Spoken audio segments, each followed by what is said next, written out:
అందరికీ ఎలా ఉన్నారు? నేను చాలా బాగున్నాను. ఈరోజు బంగాళదుంప కూర ఆ రైస్కి, రోటీకి, అలాగే పూరి దేంతో అయినా పర్ఫెక్ట్గా ఉండేలాగా ఎలా చేసుకోవాలో చూపించబోతున్నాను.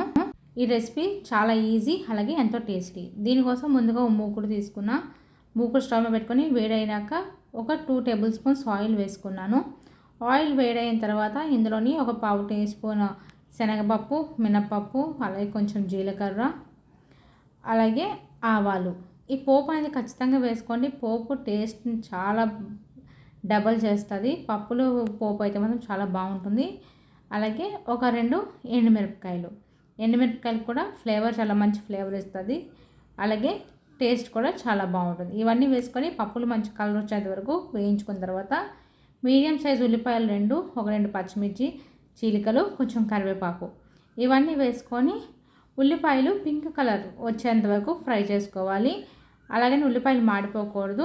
అలా ఫ్రై చేసుకున్న దాంట్లో ఒక టీ స్పూన్ ధనియాల పొడి, వేయించుకున్న జీలకర్ర పొడి, కొంచెం కసూరి మేతి. ఈ కసూరి మేతి ఆయిల్లో ఫ్రై అయితే ఫ్లేవర్ బాగుంటుంది. అలాగే ఒక పావు టీ స్పూన్ గరం మసాలా, కొంచెం పసుపు, రుచికి సరిపడా సాల్ట్.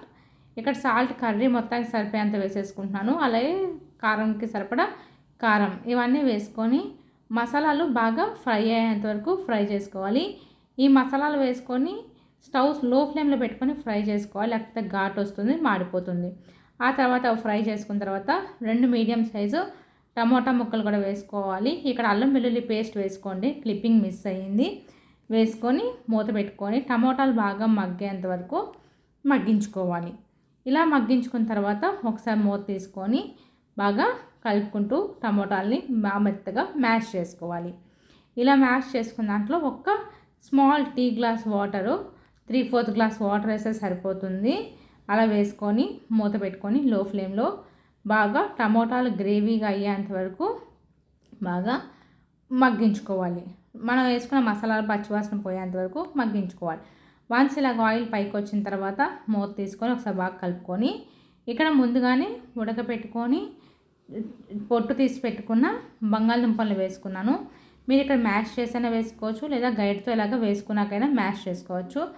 ఇలా ఇక్కడ చూపించిన విధంగా మ్యాష్ చేసుకోవాలి. ఇలా మ్యాష్ చేసుకుంటే కర్రీ చాలా టేస్టీగా ఉంటుంది. ఈ కూర అనేది చేయడం కూడా చాలా సింపుల్. బంగాళదుంపలు మనం ఉడికించుకొని పెట్టుకుంటే 10 నిమిషాల్లో కర్రీ రెడీ అయిపోతుంది. అలాగే ఎంత సింపుల్గా చేసుకుంటామో అంత టేస్ట్ని కూడా ఇస్తుంది కర్రీ. మనం రైస్తో తినచ్చు, రోటీస్తో తినచ్చు, అలాగే పూరీస్తో తినచ్చు. మీకు రోటీ పూరీతో తినాలంటే కొంచెం వాటర్ వేసుకొని లూజ్గా చేసుకోవచ్చు, లేదా కొంచెం డ్రైగా తింటామన్నా డ్రైగా అయినా తినచ్చు. ఎలా తిన్నా కూడా టేస్ట్ అనేది డబుల్ ఉంటుంది. ఇక్కడ ఒకసారి సాల్ట్ చెక్ చేసుకొని కొంచెం సాల్ట్ పడితే యాడ్ చేసుకోవచ్చు, లేదంటే ఓకే. వేసుకొని మూత పెట్టుకొని పొటాటోస్ నుంచి బాగా ఆయిల్ పైకి రావాలి. పొటాటోస్ బాగా మసాలా పట్టుకొని ఆయిల్ పైకి వచ్చేంత వరకు మగ్గించుకోవాలి లో ఫ్లేమ్లో. అలా మగ్గించుకున్న తర్వాత 5 మినిట్స్ తర్వాత మూత తీసుకొని ఒకసారి బాగా మొత్తం మిక్స్ చేసుకోవాలి. ఈ విధంగా మిక్స్ చేసేసుకొని ఫైనల్గా ఇక్కడ కొంచెం కొత్తిమీరతోటి గార్నిష్ చేసుకొని స్టవ్ ఆఫ్ చేసుకుంటే కర్రీ రెడీ అయిపోతుంది. చాలా అంటే చాలా సింపుల్గా చేసుకోవచ్చు. మీకు నా వీడియో నచ్చితే ప్లీజ్ లైక్ చేయండి. అలాగే నా రెసిపీ మీకు కూడా నచ్చితే షేర్ చేసి కమెంట్ చేయండి. అలాగే నా ఛానల్ ఇంతవరకు మీరు సబ్స్క్రైబ్ చేసుకోకపోతే ప్లీజ్ సబ్స్క్రైబ్ చేసుకోవడం మర్చిపోకండి. ఈ రెసిపీ అనేది చిన్నపిల్లల నుంచి పెద్దవాళ్ళ వరకు ఎవరైనా తినచ్చు. అందరికీ ఎంతో నచ్చుతుంది. మసాలాస్ ఎక్కువ లేవు, స్పైసెస్ ఎక్కువ ఉండవు, చాలా సింపుల్గా ఎంతో టేస్టీగా ఉంటుంది. సో ఇంతేనండి వాళ్ళకి నా వీడియో. మీ అందరికీ నా వీడియో నచ్చింది అనుకుంటున్నాను. ఒకవేళ నచ్చితే ప్లీజ్ మళ్ళీ చెప్తున్నాను అనుకోకుండా లైక్ చేసి సబ్స్క్రైబ్ చేసుకోండి.